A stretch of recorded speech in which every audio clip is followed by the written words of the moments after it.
We've changed from wars of choice, of where we have an option, to perhaps moving into a space where we don't. And that's why this defence review is so important. We will measure our success not only by the battles we win, but also by the wars we end. Right now, all eyes are on Washington. But who's actually watching Europe at the moment? To the Middle East now, and more than 50,000 people have been killed in the Gaza Strip since the war began. That's according to the territory's Hamas-run health ministry. I'm Venetia Rainey, and this is Battlelines. It's Monday, 2nd of June, 2025. Today we'll be doing a deep dive into the Strategic Defence Review, a major document outlining how this government is going to transform our defence here in the UK. I'm joined in the studio by my co-host, Roland Oliphant, and later on I'll be speaking to Alistair Carns, Minister for Veterans and People at the Ministry of Defence, about what the review gets right. And then I'm joined by former Army Chief Lord Richard Dannatt to discuss what it gets wrong. Let's start by digging into some of the headlines of the Strategic Defence Review, which, to stop it from being a mouthful, I'm just going to call the SDR going forward. Prime Minister Sir Keir Starmer launched the SDR up in a BAE shipyard in Glasgow this morning. Let's hear a clip of what he said. What you've delivered is a blueprint to make Britain safer and stronger. A battle-ready, armour-clad nation with the strongest alliances and the most advanced capabilities equipped for the decades to come. We need to be clear, when we say we're entering a new era, the level of threat and the instability is of a different order than all of us have experienced for quite some time now. And that is why I asked for this review to be done, which is I need an assessment of the threats that we face as they are now and as we think they're going to be over the next 5 or 10 years, and our current capability to ensure that our capability meets the threats that we face. And that's what I'm very pleased that this review has delivered today. Our job now is to take that on and to deliver it alongside our long-standing commitment to our NATO allies. The report says the UK needs to be war-ready. This is all about making society at large is ready for conflict. We need to integrate our forces. We need a NATO-first approach. It's a 10-year programme and involves everything from new submarines to funding for armed forces accommodation to a new volunteer-led Home Guard. So, Roland, can you tell me a bit about the SDR, what its purpose was and who the authors are? The Strategic Defence Review is a roughly 45,000-word document, which I think is going to be made available within a few hours of us recording this conversation. It's meant to be a kind of comprehensive roadmap, a manifesto, a prescription, a big doctor's prescription for UK defence. They talk about over the next 10 years being specific, but really with a window up to the next kind of 40 years. But it is about the next 10 years of UK defence. The lead authors, there's 3 of them. There's Lord Robertson, George Robertson. He's a former Secretary General of NATO. Before that, he was a Labour Defence Minister under Tony Blair. General Sir Richard Barrons. He's a former head of UK Joint Forces Command, a very senior, experienced soldier. And lastly, a foreign policy expert, Dr. Fiona Hill. She's the British-American foreign policy expert who you may remember advised Donald Trump on Russia during his first term. I mean, the world I come from, kind of Soviet Union watching, she's an absolute giant. So these are big names who got together to do this. They've been working this for a long time. It was commissioned, I think, when almost as soon as Keir Starmer came to power last summer. It was delayed. They kept on saying it's going to be spring, it's going to be spring. They have admitted, I've spoken to people in the MOD who have admitted, frankly, it was meant to come out in February. Then Donald Trump showed up and started saying all this stuff about Europe, NATO, America's defence commitments being elsewhere, and that this was reworked over the previous 3 months. They've had to do a bit of rewriting to take account of that. They say, we think we've taken account of those challenges. We were speaking to people at the Ministry of Defence this morning, and they were very keen to paint this as a really exciting moment, an opportunity to turn the British Armed Forces into a modern, relevant fighting force. What are some of the headlines of this SDR? What's it actually going to do? Okay, it's a 45,000-word document, and I'll confess I haven't read it in detail, but this is what we know so far. It has 62 recommendations, and the British government is given us all to understand that it will accept all of them. The big headline one is 12 new nuclear-powered attack submarines. Now, these are AUKUS SSNs, so these are the submarines that are meant to be built under the trilateral deal with the United States and Australia. They're nuclear-powered, but they are conventionally armed with torpedoes and cruise and maybe hypersonic missiles. It's slightly weaselly worded, so up to 12. I'm told by someone who worked in government that it could be translated as, this means we are not going to build 12. Not sure yet, but they're to replace the current 7 Astute-class submarines that do that for the Royal Navy. So I think probably the baseline will be definitely 7 of those to replace the boats going out of service, possibly more. The other big thing, new nuclear warheads. Britain has a sovereign nuclear warhead program, and these are meant to go on top of they're meant to equip the Dreadnought submarines, which are going to replace the current Vanguard ones. Those are Britain's 4 nuclear missile, at-sea deterrent submarines. The fact we're renewing those, I think, has been announced separately. Britain is committing under this to develop and manufacture new warheads to replace our existing ones, so maintaining nuclear deterrent. The other big commitments is a slightly nebulous one called getting the armed forces to a stage where it will be ready to fight a war. Timeline's a bit fuzzy, but people are talking about within 2 years. They're talking about this 20-40-40 model of force equipment. So 20% of a force composed of, heavily crewed traditional kit, 40% going on cheaper single-use weapons like one-way drones, another 40% on reusable items, which are more costly but can be entirely unmanned. So big emphasis on this. New technology, boosting weapon stockpiles, so and upping production in case of crisis. They're talking about 6 new munitions factories built across the UK, £1.5 billion for upping production of artillery shells and explosives, buying up to 7,000 UK-built long-range weapons. The government adds in a move to support 800 defence jobs, and £1 billion on digital capabilities. So there's going to be a new cyber and electromagnetic command that's going to be in charge of offensive cyber operations, something called AI kill webs. Don't honestly know what an AI kill web is, but I'm sure we can find out. And hacking teams, obviously. So building up that offensive as well as defensive cyber capability. The other thing they're very keen to emphasise is retention. And I suppose they don't use this phrase. I haven't seen it phrased, but in kind of British defence talks, there's this thing called the military covenant, which is essentially an unwritten pact between the public and the armed forces, which says the armed forces will not have a proper unionised labour force, but in exchange we look after them, and that's been really eaten into recently. Horror stories about housing, about wages, about conditions. Frank admission from the people we're talking about the MOD this morning that retention is a really big problem. So talking about pay rises, £1.5 million in additional funding to repair and renew armed forces housing. And if you talk to serving or former personnel, that's been a real big bugbear for many years. So that is what is in it. I wanted to get your thoughts on what the SDR says about the threat of Russia and the threats by other countries. It says that Russia poses an immediate and pressing danger, classes China as a sophisticated and persistent challenge, and says Iran and North Korea are regional disruptors and potentially hostile to the UK. But the focus there is clearly on Russia. What did you make of that? Russia is the jargon would be the pacing threat, right? It's the immediate security threat faced by the United Kingdom and its NATO allies at the moment. That's been clear. It's no secret there. People have said that for a long time. But I think this comes into the considerations that kind of drove the review, which is this idea that we are no longer in the post-Cold War era. We're no longer in that era of peace dividend. We are again, frankly, in an era of peer-on-peer, state-on-state conflict. The authors of the report have laid out their thinking behind it.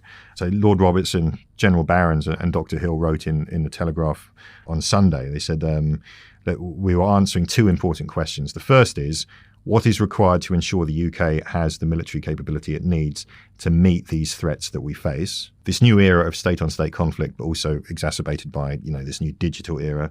And the second question is, how can that be met against a challenging economic backdrop? They wrote, there was an inevitable gap between these answers.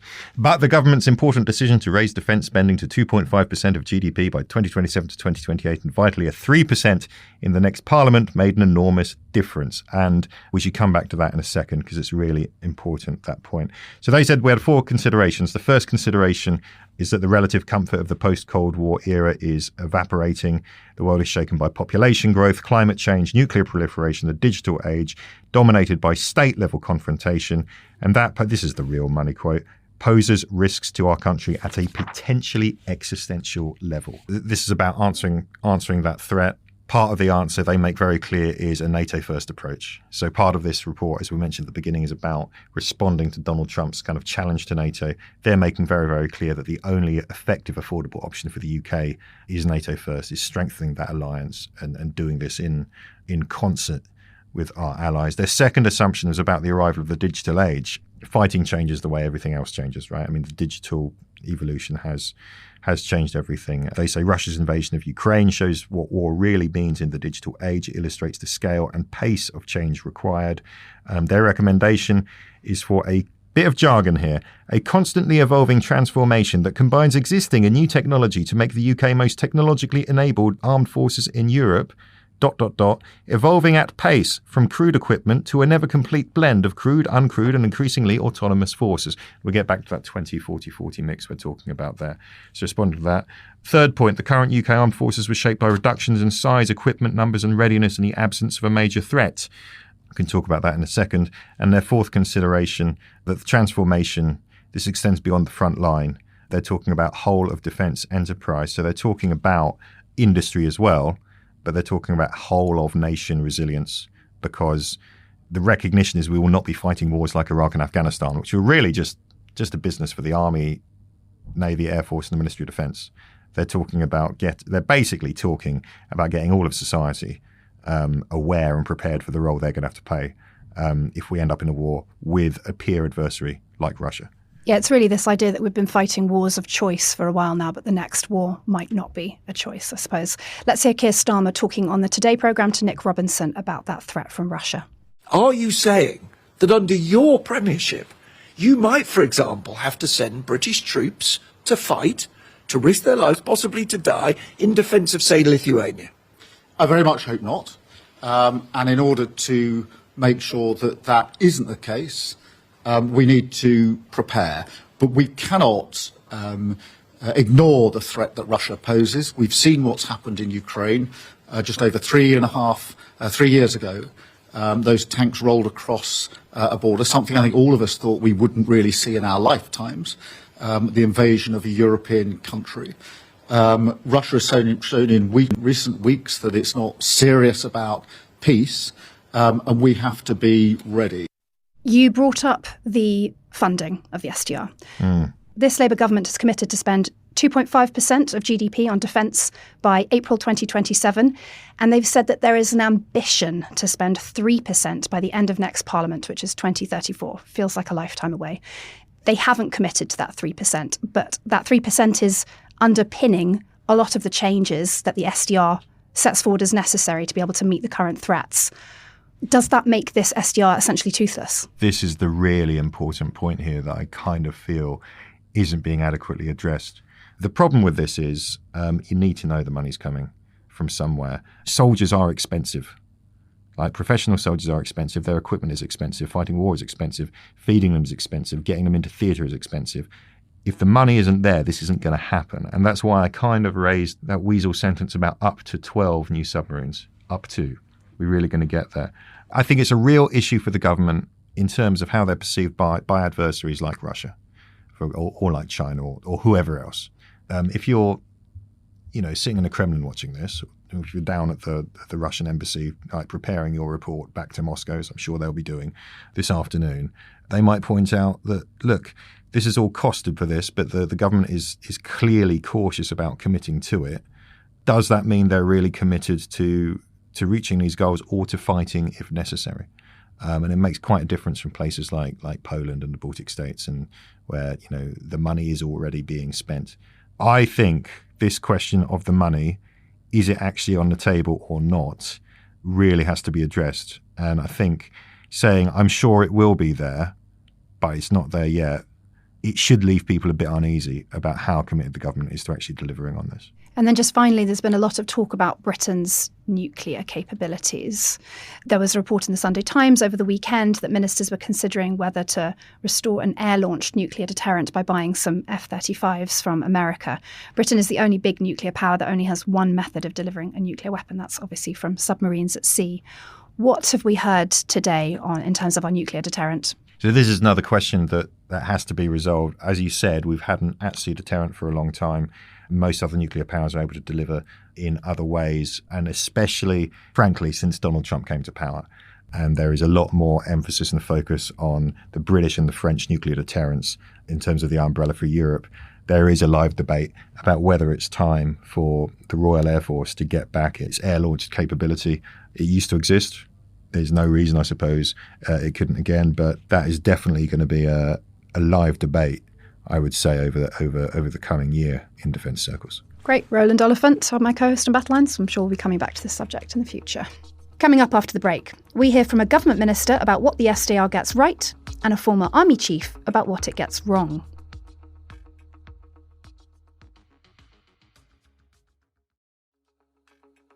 Welcome back. I'm joined now by Alistair Carns, who's Minister of Veterans and People. Alistair, welcome to Battlelines. I want to start by asking, the terms of reference for this strategic defence review, they committed to putting defence personnel right at the heart of defence's plans. Are you satisfied that that has happened? Yeah, absolutely. And I'm obviously the individual responsible for that. So I've been pushing really hard to make sure that at the very centre of this defence review are people. It's worthwhile probably just for the listeners to step back and just, I've spent 24 years in the military in some of the most specialist elements, had a lot of insight to everything going on in the last 24 years. And I've never seen the geopolitical situation as fractious as it is now. So this strategic defence review is actually really well timed, especially with what's going on in Ukraine, the lessons being identified there, but also the fact we've changed from wars of choice, of where we have an option, to perhaps moving into a space where we don't. And that's why this defence review is so important. How do you square that with the fact that there are no plans to increase the size of the army? Well, I think, first of all, we've got to sort out recruitment and retention. That's where the 1.5 billion going into housing is particularly focused at, to ensure that people get the right to family life. We increase the standard of their family accommodation, but also single living accommodation. That will bring the total to 7 billion spent on accommodation, because we know that's one of the biggest issues. Recruitment we're working on. We just put out a new contract. Obviously, that'll kick in the next 12 to 18 months. We've got lots of people wanting to join the military. It's often the process of getting the requisite medical records to join up that is the issue. So hopefully that will speed up as well. What I would say is standing forces that we have, Army, Navy and Air Force, are the very sort of spearhead of any response to a crisis or a war of scale. What we've got to really look at is defence in depth. What do I mean by that? What is our ability to regenerate more reserves, more regular forces really quickly should we be caught in a crisis? And that's why in this defence review, one of the key pillars is a whole of society approach, recognising that we need unity of effort across the nation. And the nation needs to recognise why we have defence in the first place, ranging from working with the national schools and curriculum, all the way through to cadet forces, all the way up to our standing forces, and ensuring everyone's aligned. You've said that retention is one of the biggest issues facing the armed forces, and the accommodation is obviously at the heart of that. As you said, there's accommodation that has damp, mould, there are broken boilers. Do you think this is enough money to tackle what's been a really massive ongoing problem? I mean, a report by the National Audit Office earlier this year said that it was an intractable maintenance problem for the MOD's estate. Yeah, absolutely. And the reason it's intractable is because for various reasons, we did the worst deal ever decades ago, and sold off all of our military housing, paid for the rent, and then paid to upkeep it as well, which is absolutely unbelievable. So it meant that we couldn't actually refurbish any of the houses because we didn't own them. That's why it's such an amazing announcement at the start of this year, the Annington deal, to buy those homes back. So we now own them all. We've now put 1.5 billion behind to refurbishing them. I was just RAF Wittering just last week. I've been to God knows how many visits to military housing, and I've lived in that military housing myself. And what I would say is that 1.5 billion will go a long way to ensuring the kitchens, the bathrooms, the boilers, the damp and mould are dealt with. But over the medium to longer term, the defence housing strategy will be the thing that will actually change and give us a once-in-a-generational lifetime chance to change the housing that our armed forces personnel live in. Can you tell us a bit more about that strategy? Absolutely. So we're working really closely with the DIO. We've got some external challenge panel as well, family federations, and we're working about how we take the 36,000 houses that we now own and refurbish, knock down and rebuild the ones required to provide the deal that our defence personnel deserve when it comes to housing. What are the other issues that are affecting retention and recruitment? There's a multitude of different issues. One of the ones is that armed forces personnel, through the extensive training and qualifications they get, are highly attractive to the commercial market, and it can offer so much outside. And so we've given the biggest pay rise in 20 years. We've also provided retention bonuses to those most skilled, for example, most skills sought after in the civilian world, such as engineers, and soldier bonuses to ensure we can keep people in. But we've got a long way to go in this space. And I don't hold back, but we're absolutely working hard to make sure that the standard of living of those serving improves over time. I was recently out on a military drill on the Swedish island of Gotland with members from the 16th Air Assault Brigade, and it became very clear to me that one of the issues that they face is that they have to spend a lot of time away from their family when they're out on drills, when they're out on missions. Is it the case that our society is just fundamentally not prepared for some of the sacrifices that are involved with having a more active armed forces? I would say, as I say, 24 years in the military, a huge amount of operational tours away. I know how those individuals in 16 Air Assault Brigade feel, but that is part and parcel of being in the military. Where possible, we need to reduce the cadence of those deployments and training exercises so people get the right to a family life. And ensure that when operational requirements demand, those individuals are ready and fit to deploy, and also the morale is focused at that deployment, and that's why things like housing and retention bonuses and pay are really important. When you mentioned society not being ready, I think we could be careful. 1938 there was a king and country debate in Oxford that said people wouldn't fight for king and country, and then the Second World War took place, and huge amounts of people signed up. I would argue when there's a national imperative to support the nation, this nation is full of amazing patriots who would sign up and stand up to do their duty as and when required. One of the other aspects of an SDR, which ties into that, is this new volunteer-led Home Guard. Can you tell us a bit more about that? Yeah, so it's a strategic reserve. And this is about if the country is called to a crisis, or indeed we have an existential threat from a hostile state that is likely to impact our way of living in the United Kingdom, we need to make sure that we can protect all of the critical national infrastructure and all of the critical components that sustain our way of life here in the United Kingdom. And so we're investigating how we can do that. Does that look like a strategic reserve? Does that look like using the Reserve Forces Cadets Association? Does it look like a new command and control model here in the United Kingdom? So we're exploring all those options, and in particular, how we can protect the nation against hostile state threats, both in the country and external, should they bubble up to the surface if a crisis was to evolve. Do you think we'll start seeing posters, "Your country needs you," again? Well, it got me in the first place. So I go back to, I'm still in the reserves. There's not a shortage of people wanting to join the armed forces in any way, shape or form. And I do think that this country is deeply patriotic at heart and will stand up to fight for the country should we need to do so. The report talks a lot about the threat of Russia, the very current and immediate threat of Russia. Do you think that's properly understood here in the UK? We do a good job, but we could do better in explaining the impact. The standard of living crisis perhaps that some people are going through, a lot of that is impacted by Russia. The rise in food prices, the rise in oil and energy prices is caused by Russia's legal war in Ukraine. So I think we have our duty to explain that to the population. I also think from our perspective, in the military perspective, and your listeners will be interested, that we've got to learn lessons from the war in Ukraine.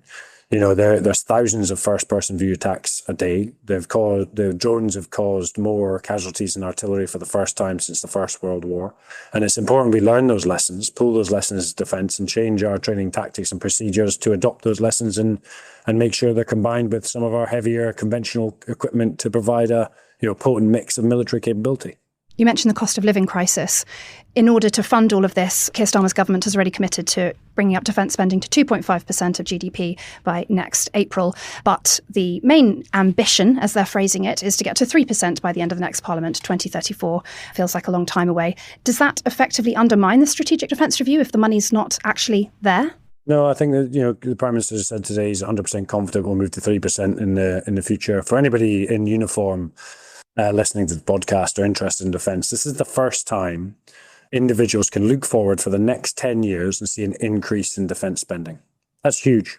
And it's also huge about your retention piece about morale, because it means they're going to get the best capability, the best equipment, and the programmes are going to be funded correctly to ensure they're fit to fight should a conflict come upon us. And I would say one other thing, that one of the key factors on this was reducing overseas development aid, so tax-paying money going overseas, and pumping it into the United Kingdom to pump prime defence industry. Some of the announcements we made today will create 30,000 extra jobs, thousands of apprenticeships, and indeed be really, really good for the economy. Just finally, is this SDR, is it enough? Is it enough to keep the UK in the fight, dealing with the threats that we face today? So the SDR outlines a journey to 2030. I think it's a fantastic set of announcements. And those announcements will help us protect the freedoms that we all enjoy and make sure our armed forces personnel, men and women, have everything they need to fight, but also ensuring that they have the accommodation and the standard of living required as we move forward. A lot of this, as always, with very complex, sophisticated procurements takes time, but the nation can have absolutely guarantee with us that we are moving in the right direction. Thank you very much, Alistair Carns, Minister for Veterans and People. Thank you for joining us on Battlelines. Thank you. Now, for a different, slightly less glowing perspective on this review, I caught up with Lord Richard Dannatt. He was the head of the British Army from 2006 to 2009 and has repeatedly warned that we need to invest much, much more in our armed forces if we want to be able to bring them up to speed, let alone if we ever want them to be deployed as part of a peacekeeping force in Ukraine. As a former Chief of the General Staff, he's uniquely positioned to understand the issues at hand. Lord Dannatt, welcome to Battlelines. You've previously warned that the UK military is so run down that it couldn't lead to any peacekeeping missions in Ukraine, and now we're being told that the UK must move to a state of war-fighting readiness. How far away do you think that is, and does this review do enough to get us there? Well, this review gives a very comprehensive analysis of the threats facing the United Kingdom at the present time, and it proposes 62 recommendations to try and address those threats. And that's all well and good. The determining factor, of course, is how much money the Treasury is going to make available extra to the Ministry of Defence to operationalise those 62 recommendations. Now, what ministers are saying today is that they're going to increase defence spending from 2.3% to 2.5% by 2027 and up to 3% of GDP at some point in the future in the next Parliament. Well, frankly, that doesn't really just touch the sides of the problem. If this government is really serious about securing the future of this country and the security of our population, then they've got to find more resource, they've got to find more money and find it quite quickly.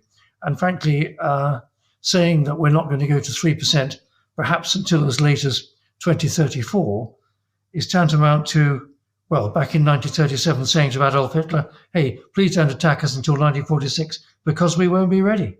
You said earlier this year that you think we should be going even as high as 3.5%, and that if the review doesn't get to 3%-ish, then it risks being hollow and Keir Starmer risks being assigned to the bin of history. Is that still your view? It's very much my view. I mean, where we should be is moving from 2.3 to 2.5% as planned by 2027, moving to 3% in this Parliament, in other words, by 2029, and then to 3.5% by the end of the next Parliament, 2034.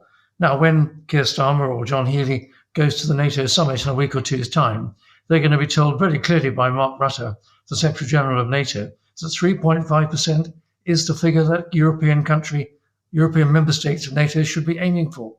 And when our government says they want to be the leading European member of NATO, but are only willing to commit to 2.5%, frankly, neither are our enemies or our allies going to be very impressed with that. If we're serious about this, they've got to find the extra money and find it soon. 3% by 2029 at the latest, and then move to 3.5% in the next Parliament. So does that mean this strategic defence review is essentially toothless? Is it worth even paying attention to if the money doesn't appear to be there until potentially 2034? No, it's a roadmap, but a roadmap doesn't become a plan until there are vehicles to move down the roadmap to actually make it actually work. So I don't want to rubbish in any shape or form this strategic defence review. As I said, its analysis of our threats is very good. I think the way that it's positing NATO first is a very interesting adjustment to the integrated review of 2021, which itself was refreshed in 2023, which was called Global Britain in a Competitive Age, and talked about a tilt towards the Indo-Pacific. Well, we're not tilting much to the Indo-Pacific now. What we're actually saying is the Euro-Atlantic area is our priority. And funny old thing, that's because there's a brutal war going on in Ukraine at the present moment. The Ukrainians are buying us time, and we've got to use that time wisely. Now, just think, if in the next few months there should be a ceasefire in Ukraine and the killing stops in Ukraine, the killing and the destroying of Russian equipment will also stop. The Russian economy is on a war footing. It'll be about 2 years before they replenish themselves and are ready to press again elsewhere in Europe. Maybe a probing attack on one of the Baltic states to test the commitment to Article 5 of the United States, of the United Kingdom, and of other countries. So frankly, time is not on our side. The Ukrainians are buying us some time, and number 11 has got to get a grip and find a way of putting more money into the defence budget one way or another. You mentioned the threats that the SDR lays out, and it puts Russia at the top as an immediate threat and suggests that China is a challenge but not an enemy, and that North Korea and Iran are regional disruptors. Does that sound the right way round to you? You mentioned our previous attempted pivot to the Indo-Pacific. Well, I think that's right. I mean, I think quite rightly, Donald Trump, amongst the many extraordinary things he's been saying, the one thing that to me makes a certain amount of sense is that the United States want to focus much more themselves on the Indo-Pacific. They're concerned about the rise of China. They're also concerned to maintain their security guarantees to South Korea, Japan, Philippines, Indonesia, and Australia and other countries that rely very heavily on the United States. Therefore, the European members of NATO have got to take up the slack and have got to do more to protect our own security. That doesn't mean to say the UK should focus just on NATO. It's NATO first, not NATO only. So bearing in mind our wider responsibilities as a permanent member of the UN Security Council, there may be times when we have to operate with allies outside the European area. But that's downstream. The issue that's really facing us at the present moment is the security of Europe, and that's where our focus should be, and that's where the additional funding, which must come sooner rather than later, should be applied. What else do you think is missing or perhaps not emphasised enough in this review? I know one of the aspects that's been spoken about is the lack of boost to the numbers in the army. I think the plan is to grow it from 73,000 to 76,000, which feels a little bit underwhelming given that they continue to lose soldiers at a rate of about 300 soldiers a month. Yes, it's underwhelming in some respects. I think, give the government credit where it's due. This is about the first review that I can recall in the last 25, 30 years that hasn't posited cutting the size of the army. So trying to restore it up to around about a target of 76,000 is a step in the right direction. A bit like going to 2.5% of GDP. It's a step in the right direction. But what is more important to me, as far as the army is concerned, is that those 76,000 soldiers are well led, of course they are, that they're well trained to the best of our ability, but most particularly they've got the equipment that they need. And that's some traditional equipments like main battle tanks, infantry fighting vehicles, tube and rocket artillery, air defense artillery, but also to make sure that we're studying the lessons of what's going on in Ukraine at the present moment, and that unmanned systems, drones in the parlance, in every shape or form we're acquiring. We're understanding from the Ukrainians the tactics of how to operate with them on the battlefield, and to make sure right across the piece we've got the equipment and the training to make sure that that force of 76,000 is well provided for and is capable. I think only then do we then start the discussion about whether, in the circumstances that might pertain at some point in the medium to long term, whether the army should itself be larger. There is some coverage amongst the 62 recommendations in this review towards increasing the size of our reserves. I think that is good. A little bit to do with cadets and also some form of other service that can help protect critical national infrastructure. And I think that's good. But as far as regular military numbers are concerned, let's get what we've got. Well-equipped, well-led, well-trained first, and then we can start to worry about numbers. Is there anything that you think is missing as a former Chief of the General Staff from this review? Well, Venetia, at this moment, I have not had a copy that I can read. I'll probably get my hands on a copy about 4 o'clock. I've seen one. A journalist waved one in front of me a little while ago, but I wasn't allowed to look at it because it was embargoed. So I'll have to look at the detail before I know what's missing.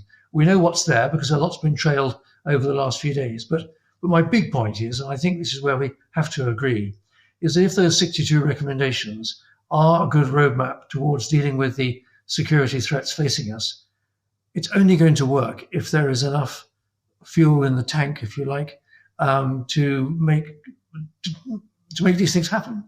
What's good in the course of this year is the Prime Minister and the government have realised they've got to spend more on defence. The tanker, if you like, has turned. What it needs now is more fuel in the tanker to make it go faster in the new direction of travel. That's really critical. A lot of think tanks and commentators have suggested today that fuel will have to come from tax rises, inevitably, given how much this government is trying to do. Do you think the public is ready for the sort of sacrifice that involves? The public is not ready, but it's one of the duties of the Prime Minister and the senior leadership of the country to get the country to understand by explaining carefully why it might be necessary to consider raising taxes. Yes, of course, there is hope that the economy will grow and therefore the Treasury will have more money, but I think that's quite a sluggish, that's a medium term at the best aspiration. Can we borrow any more? No, I don't think we can borrow any more. We're too heavily borrowed at the present moment. So it does take you then down to, yes, okay, spending what we've got better, but also raising more money by raising taxes. And I think we may have to see a penny or two on the basic rate of income tax or a percentage or two rise in the level of VAT. But the public will only accept that if it's explained very carefully why this is necessary in our community and wider interests. There's a counter view, and writing in the Telegraph today, the former Royal Navy officer Tom Sharp said that the review lacks foundations and that defence doesn't just need more money, it needs a root and branch overhaul of the systems, infrastructure and mindset that underpins it. Do you agree with that? Well, you've got to start somewhere. I think the last government did a pretty good job of overhauling, once again, the defence procurement process. I'm hoping very much that this government has accepted the previous government's work and that we don't go back to square one as far as that's concerned. A large source of waste of the defence money in the past has been poor project management and poor defence procurement. Too often, some of us, the users, are guilty because we change the requirement midway through a programme, and that causes delay, it cost overruns as well. I believe this government also is looking at the higher management of defence. It's putting, again, back in the procurement area, a National Armaments Director. So I think there are steps that they are taking to reorganise the higher management of defence. We need to do better as far as defence procurement is concerned, but you can't get away from the fact that you've got to put more fuel in the tank to make this machine work better and work faster. There's no magic bullet here, I'm afraid, Venetia. Lord Richard Dannatt, former Chief of the General Staff, thank you very much for joining us on Battlelines. That's all for today's episode of Battlelines. We'll be back again on Friday. Until then, goodbye. Battlelines is an original podcast from The Telegraph, created by David Knowles and hosted by me, Venetia Rainey, and Roland Oliphant. If you appreciated this podcast, please consider following Battlelines on your preferred podcast app. And if you have a moment, leave a review, as it really helps others find the show. To stay on top of all of our news, subscribe to The Telegraph, sign up to our Dispatches newsletter, or listen to our sister podcast, Ukraine the Latest. You can get in touch directly by emailing battlelines@telegraph.co.uk or contact us on X. You can find our handles in the show notes. The producer is Peter Shevlin. The executive producer is Louisa Wells.